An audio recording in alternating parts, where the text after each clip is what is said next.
जय हिंद। जब मैंने आपको आर्टिकल 14 बताया था तो उसमें मैंने बताया था कि आर्टिकल 14 में जब पॉजिटिव डिस्क्रिमिनेशन या रीजनेबल डिस्क्रिमिनेशन होता है तो आर्टिकल 14 का उल्लंघन नहीं करता है। जीता जागता सबूत है उसका आर्टिकल 15। आज हम आर्टिकल 15 की बात करेंगे। आर्टिकल 15 में 5 क्लॉज हैं, जिसमें आर्टिकल 15(1) और 15(2) ये आर्टिकल 15 क्या है वो कहा गया है, और आर्टिकल 15(3), 4 और 5 ये जो है इसके एक्सेप्शन है। आर्टिकल 15(1) में कहा गया है कि राज्य केवल कास्ट, रिलीजन, रेस, सेक्स और जन्म स्थान के आधार पर किसी भी नागरिक के साथ भेदभाव नहीं करेगा। यानी कि केवल इन्हीं आधारों पर, यहां ओनली शब्द को ध्यान रखना चाहिए। ओनली का अर्थ है केवल इन आधारों पर, यानी इनमें से किसी एक या इससे ज्यादा आधार पर या इनमें से किसी एक के साथ कोई अन्य शर्त जोड़ दे और फिर विभेद करे तो उसको आर्टिकल 15(1) का उल्लंघन नहीं माना जाएगा। जैसे कि अगर मान लीजिए कि एयर होस्टेस का बहाली है, जिसमें कहा गया है कि कोई भी गर्ल जो कि 20 से 25 वर्ष के बीच हो वो इस पद के लिए योग्य होगी या इस पद के लिए जो है उम्मीदवार समझी जाएगी। यहाँ आप देखेंगे कि गर्ल केवल महिलाओं के लिए ये होस्टेस के लिए ये वैकेंसी दिया गया है, लेकिन इसका मतलब यह नहीं है कि आर्टिकल 15(1) का ये उल्लंघन है। ये पॉजिटिव डिस्क्रिमिनेशन है और ऐसा हो सकता है। दूसरा, क्या कोई हैवी इंडस्ट्री है जिसमें शारीरिक रूप से हष्ट पुष्ट पुरुष जो है उसको ही केवल प्रीफर किया जा रहा है, तो उसको भी आर्टिकल 15(1) का उल्लंघन नहीं समझा जाएगा। अब इसका जो क्लॉज 2 है आर्टिकल 15 का, वो केवल स्टेट के विरुद्ध ही नहीं बल्कि लोगों के विरुद्ध भी है। पब्लिक और स्टेट दोनों ही के विरुद्ध है। इसमें कहा गया किसी भी व्यक्ति के साथ केवल जाति, धर्म, मूल वंश, लिंग और जन्म स्थान के आधार पर सार्वजनिक स्थान यानी पब्लिक प्लेस में उसे जाने से नहीं रोका जाएगा। पब्लिक प्लेस बोले तो क्या होता है, पार्क हुआ, कुआं हो गया या तालाब हो गया, ये सभी जो पब्लिक प्लेस है, इन पब्लिक प्लेस पर केवल जाति, धर्म, मूल वंश, लिंग और जन्म स्थान के आधार पर जाने से नहीं रोका जा सकता है। तो ये जो है आर्टिकल 15(1) का क्लॉज कि केवल जाति, धर्म, मूल वंश, लिंग और जन्म स्थान के आधार पर राज्य किसी नागरिक के साथ विभेद नहीं करेगा, और आर्टिकल 15(2) में कि केवल इन्हीं आधारों पर सार्वजनिक स्थानों पर जाने से रोका नहीं जाएगा।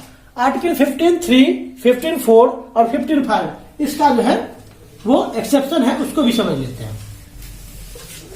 आर्टिकल 15(3)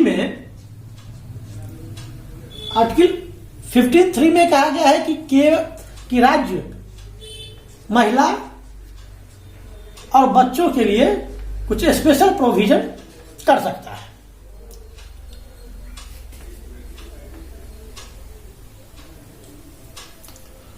अब एक मामला है Afzal versus state of Bombay. इसमें एडल्ट्री जो है, एडल्ट्री के बारे में कहा गया कि ये जो है वो गलत है, क्योंकि ये एडल्ट्री का मतलब होता है कि पति के अलावे अगर किसी के साथ सेक्सुअल रिलेशन बनाती है कोई महिला तो उसको एडल्ट्री कहा जाता है। तो इस एडल्ट्री में केवल उस पुरुष को ही दोषी माना जाता है जो मतलब सेक्सुअल रिलेशन जिस पुरुष के साथ, पति के अलावा जिस पुरुष के साथ बनाती है महिला सेक्सुअल रिलेशन। तो इस केस में कहा गया कि ये तो गलत है, क्योंकि सेक्स के जेंडर के आधार पर यहाँ हो रहा है अलग, केवल पुरुषों को ही दोषी ठहराया जा रहा है जबकि महिला को दोषी नहीं माना जा रहा है। लेकिन कोर्ट ने कहा कि नहीं, ये गलत नहीं है।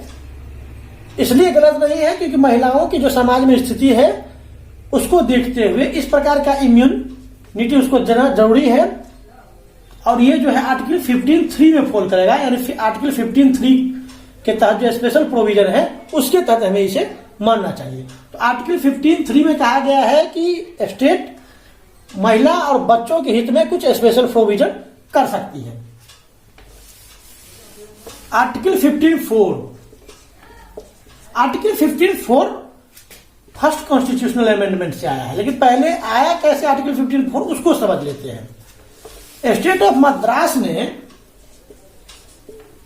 एक आदेश जारी किया जिसमें जितने भी वहां के सरकारी कॉलेज थे मेडिकल और इंजीनियरिंग के, उसमें जो है सो सभी कास्ट और रिलीजन के लोगों को आरक्षण देने का प्रावधान किया।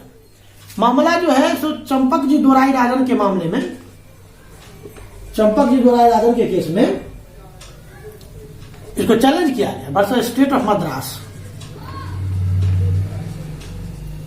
सुप्रीम कोर्ट ने कहा, सुप्रीम कोर्ट ने गवर्नमेंट के इस फैसले को गलत करार दिया, कहा कि केवल कास्ट और रिलीजन के आधार पर आप आरक्षण दे रहे हैं, यह बिल्कुल गलत है और इसलिए ये आपका इसको जो है स्ट्राइक कर दिया, इसको गिरा दिया। तो फर्स्ट कॉन्स्टिट्यूशनल अमेंडमेंट किया गया और आर्टिकल 15(4) इंसर्ट किया गया।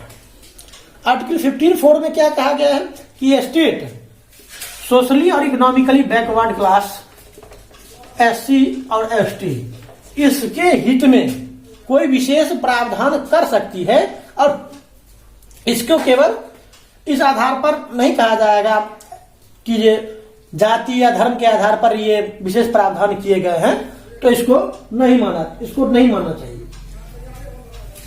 यानी पॉजिटिव डिस्क्रिमिनेशन जो है यहां भी फेवरेबल है, पॉजिटिव डिस्क्रिमिनेशन यहां भी किया जा सकता है, या किसी भी जाति धर्म के विशेष के लोगों के हित में उसके एडवांसमेंट के लिए अगर गवर्नमेंट कोई कदम उठा रही है तो उसको जो है सुप्रीम कोर्ट स्ट्राइक नहीं कर सकती या नहीं कह सकती कि ये जाति के धर्म के आधार पर जो है आर्टिकल 15 का उल्लंघन करता है। इसको भी इसके आधार पर जो स्टेट ऑफ मैसूर है, यानी आर्टिकल 15(4) जब आ गया है संविधान में, उसके बाद स्टेट ऑफ मैसूर, पहले कर्नाटका नहीं हुआ करता था, मैसूर हुआ करता था। स्टेट ऑफ मैसूर ने एक ऑर्डर निकाला, उसमें क्या किया गया कि 68% जो है आरक्षण दिया गया मेडिकल और इंजीनियरिंग कॉलेज में, जिसमें से 28% दिया गया बैकवर्ड क्लास को, 22% दिया गया मोस्ट बैकवर्ड क्लास को, 15% दिया गया SC को और 3% दिया गया ST को। मामला सुप्रीम कोर्ट पहुंचा। सुप्रीम कोर्ट में इस केस का नाम है mister Balaji versus state of Mysore, Balaji versus state of Mysore. इसमें इस केस को चैलेंज किया गया और सुप्रीम कोर्ट ने इस पर स्ट्राइक कर दिया, कहा कि नहीं, ये फैसला मान्य नहीं है। और इस केस में जो है सुप्रीम कोर्ट ने कुछ बिंदु बताए थे, उसमें से पहला था कि केवल जाति के आधार पर, केवल कास्ट के आधार पर आप यह नहीं तय कर सकते हैं कि कौन पिछड़ा है और कौन पिछड़ा नहीं है, बल्कि इसके साथ साथ आपको उसकी आर्थिक स्थिति भी देखनी चाहिए कि उसकी बिजनेस में क्या स्थिति है, गवर्नमेंट जॉब में वो उसकी कितनी है। दूसरा कहा था कि ये बैकवर्ड क्लास का जो ये विभाजन किया गया है, बैकवर्ड क्लास और प्लस मोस्ट बैकवर्ड क्लास में, ये गलत है। और तीसरा जो सबसे महत्वपूर्ण है कि पहली बार आरक्षण की जो सीलिंग है, यानी 50% से ज्यादा आरक्षण नहीं होना चाहिए, वो यहीं से निकली है। तो mister Balaji versus state of Mysore में जब ये स्टेट ऑफ मैसूर के इस फैसले को चैलेंज किया गया कि ये जो 68% आरक्षण दिया गया है, इसको स्ट्राइक किया और ये कहा गया कि जाति केवल पिछड़ेपन का कारण नहीं हो सकती है। बैकवर्ड क्लास को बैकवर्ड क्लास और मोस्ट बैकवर्ड क्लास में विभाजित करना भी गलत है और 50% की आरक्षण सीमा सुप्रीम कोर्ट ने निर्धारित की। हालांकि एक और ध्यान रखिए, इंदिरा सैनी के केस में जो है अपने इसी फैसले को सुप्रीम कोर्ट ने पलट दिया और कहा कि पिछड़ेपन के का आधार जाति ही होगी, यानी जाति के आधार पर पिछड़ापन समाज में तय किया जा सकता है। और दूसरा कि जो बैकवर्ड क्लास का बैकवर्ड क्लास और मोस्ट बैकवर्ड क्लास में या मोर बैकवर्ड क्लास में जो विभाजन था, सुप्रीम कोर्ट ने इसको भी मान लिया। हालांकि 50% जो ये सीलिंग सीमा थी, इसको बरकरार रखा गया। बाकी इन दोनों फैसलों को सुप्रीम कोर्ट ने इंदिरा सैनी के केस में पलट दिया था।